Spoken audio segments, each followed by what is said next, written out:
સમાચારમાં આગળ વાત ભરૂચની, જ્યાં 10 વર્ષની બાળકી પર દુષ્કર્મ આચરનારને ફાંસીની સજા ફટકારવામાં આવી છે અને અપહરણ બાદ દુષ્કર્મ આચરી બાળકીની હત્યા કરી હતી। 72 દિવસમાં કોર્ટે આરોપી વિજય પાસવાનને ફાંસીની સજા ફટકારી છે। બાળકી લાકડા વીણવા માટે ગઈ હતી ત્યારે પાડોશીએ શિકાર બનાવી હતી। દુષ્કર્મ આચરી અને આરોપી વિજય પાસવાને હેવાનિયતની તમામ હદ વટાવી હતી। પોલીસે ગણતરીના કલાકોમાં જ આરોપીને ઝડપી પાડ્યો હતો।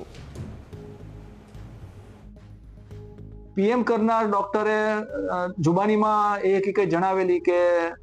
ટોટલ 30 ઈજાઓ ભોગ બનનારના પીડિતાના શરીર પર જોવા મળેલી અને એમની જુબાનીમાં એવો પણ પુરાવો રેકોર્ડ પર આવેલો હતો કે પ્રાઇવેટ પાર્ટ ઉપર પણ બ્રુટલ રીતે સળિયો મારવામાં આવેલો હતો અને આ ઈજાઓ બળાત્કાર દરમિયાન કે પહેલા અને કર્યા પછી કરવામાં આવેલી હતી અને ખૂબ જ ગંભીર બાબત હતી ને આ કેસમાં